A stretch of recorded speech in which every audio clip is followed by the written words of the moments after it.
All right, guys, this is the last topic in AP AB calculus. So this is the last thing that you need to learn for the AB exam.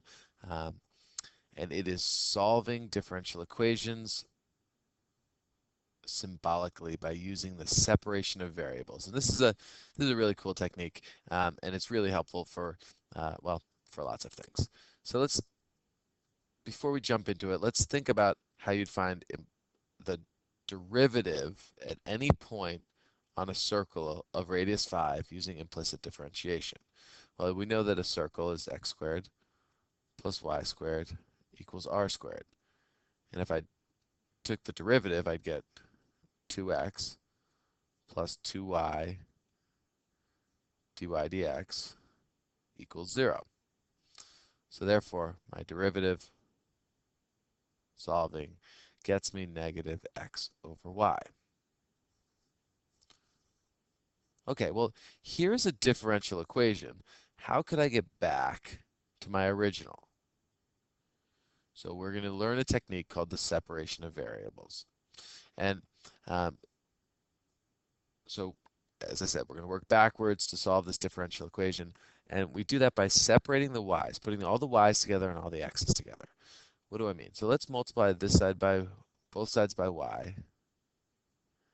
And we get y dy over dx equals negative x. And now let's multiply by dx. So I'm getting everything with a dx, everything with an x on one side, everything with a y on the other. So now I have y dy equals negative x dx. Okay, so now the variables are separated. So what we do now, anybody have any ideas? Yes, you'd integrate. So we're going to integrate. And so on the left-hand side, we're integrating y with respect to y. So we're saying y is our variable that we're integrating. So the integral of y is 1/2 y squared. And that's going to equal, well, here we're integrating x, where x is our variable, so negative 1/2 x squared. And then we always have to remember a plus c, but we only need to add c on one side. Why do we only add it on one side? Well, we don't know what that constant is. So if we could add it over here and then just, let's just be clear. I could say, I have blank plus c equals blank plus c. If I added plus c on both sides, and we'll call this C1 and C2, and then I could just subtract C1 and get some new constant, C2 minus C1, and nothing over here. So since I don't know what the constant is yet, I can only express, I could decide just to leave the constant on the right-hand side. All right, well, anyway, the very last step of this is that you would square both sides. Not square both sides, sorry, multiply both sides by 2. So we get y squared equals negative x squared plus 2c, but I can just say plus c because I don't know what that constant is anyway, so now it's just another constant. And then solving or rewriting it like a circle, we have y squared plus x squared equals c. And now we're back to my circle equation. So this is the method of solving a differential equation. So let's do some more examples of this. We've got some differential equation, and I want to find the general solution, given that k is a constant. So what do I need to do? I need to first write it as dy dx, and now separate the variables. So I'm going to move the y over here and the dx over there. I get dy over y equals k dx. Well, what do I do? You know what to do. We integrate, and I've got the integral of dy over y, so that's going to equal ln of the absolute value of y equals kx. Okay, well, oh, plus c. Well, now I want it in terms of y, not ln y. So how would I get rid of the ln?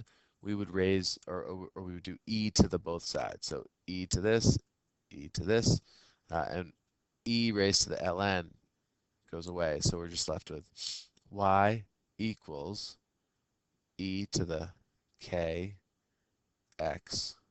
plus c. And um, to figure out, or to make this look a little bit nicer, we can re-express that as y equals e to the c times e to the kx. And we know that, exponent rules, these would add to get that. So I just undid the adding and wrote it as two bases being multiplied. And let's think about when y equals 0, or sorry, when x equals 0, this would equal e to the constant times e to the 0, which just equals e to the constant. And that's my y initial, so y at time 0.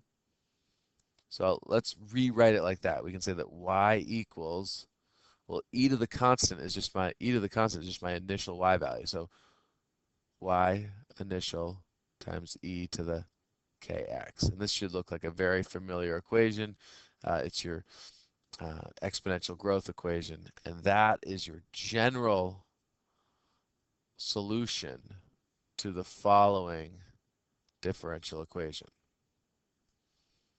So that's the solution to y prime equals ky.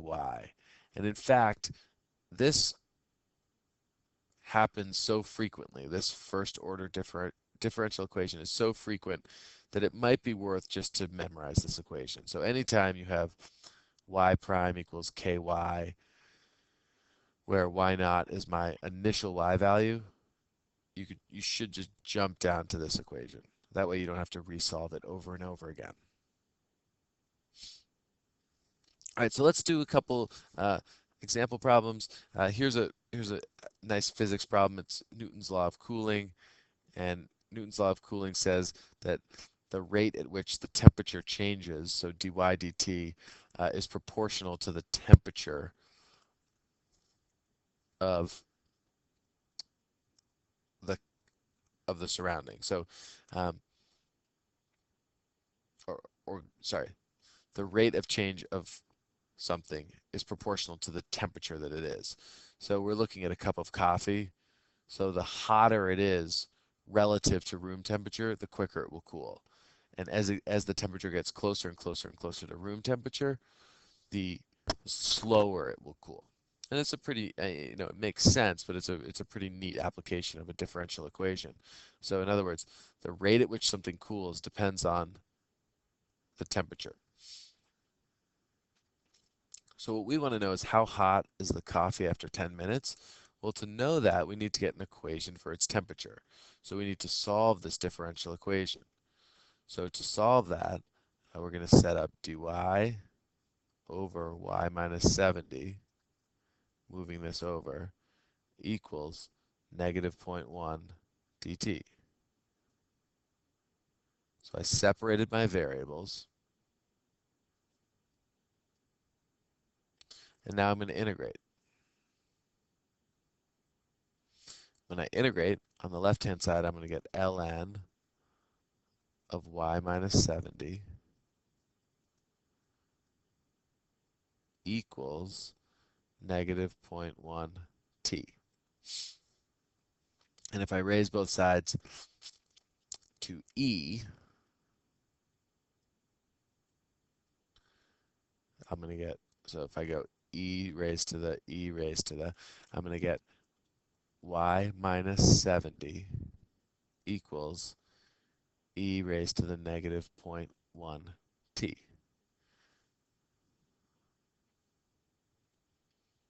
Oh, and there should be a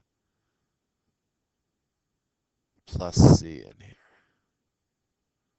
Plus c. All right, so further solving, I'm going to get y equals e to the negative zero point 0.1 t plus c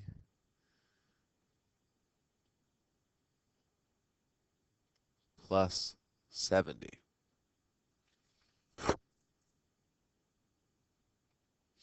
Now, like before, I can rearrange this as y equals e to the constant times e to the negative zero point 0.1 t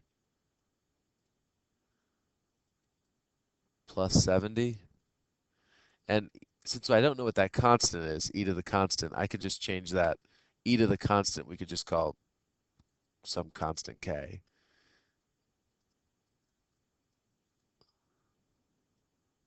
So the idea being, there's a constant in here. I can re-express it using the rules of exponents. And since I don't know what this constant is yet, e to the constant, let me just rename. So let me just say let e to the constant equal k.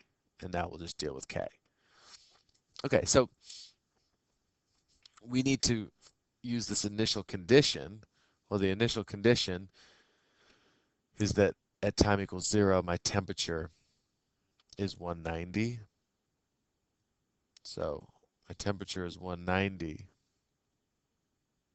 when t equals 0. So k plus 70. So I get the k equals 120.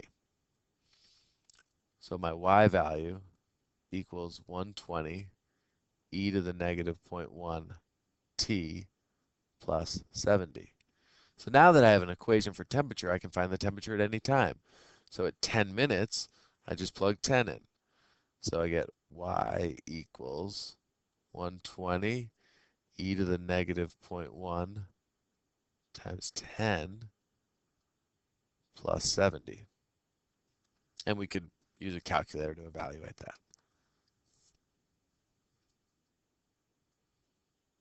All right, so let's just do a couple example problems so that we have some more familiarity.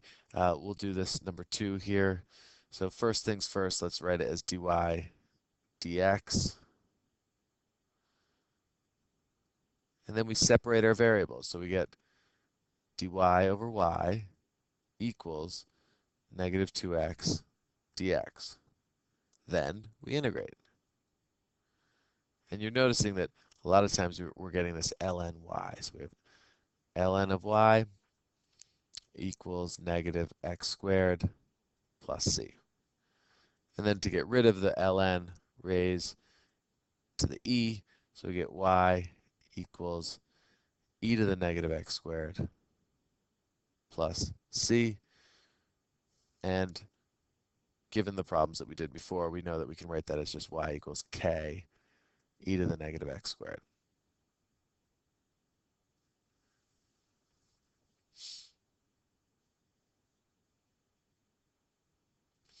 All right, let's do one more, and then that's it.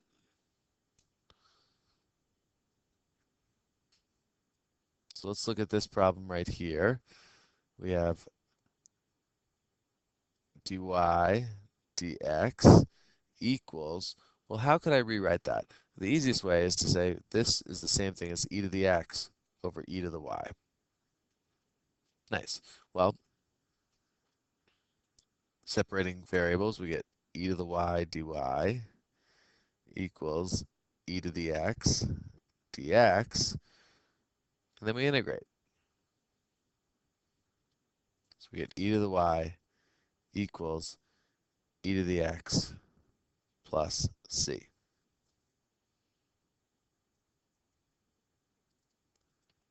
And we want to get y alone. So this time we're going to take the ln of both sides. So we're going to take the ln of the left-hand side and of the right-hand side. So we'll get y equals the ln of e to the x plus c.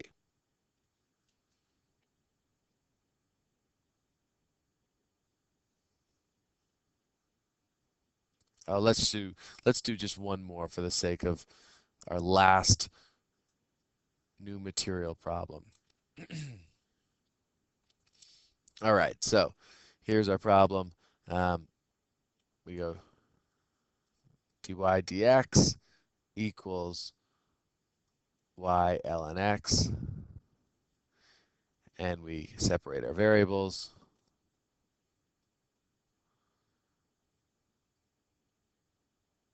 And this is going to require us to remember what the integral of ln x is, but we've done that a couple times before. Hopefully you have it down. If not, you could use integration by parts, but I think you'll do it.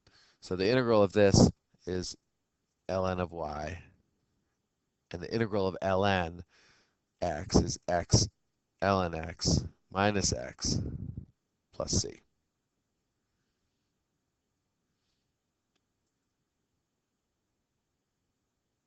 And this becomes, we raise it to e, so y equals e to the x ln x minus x plus c.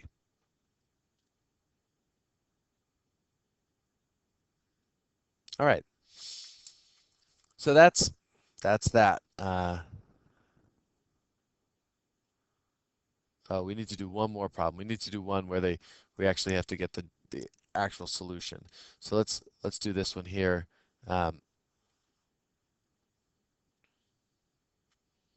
So in this problem, we want to solve this differential equation and meet these conditions. So to solve that differential equation, separate the variables. So dy dx is that. So separating the variables, we have dy over y equals 1 over x plus 1 dx. And when we integrate, we get ln y equals ln of x plus 1 plus c. And I'm going to plug in my point right now. So the point 0 in for x.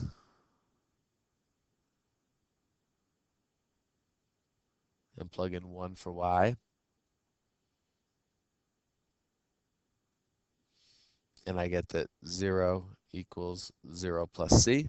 So c is 0, so I can ignore it. So I have ln of y equals ln of x plus 1.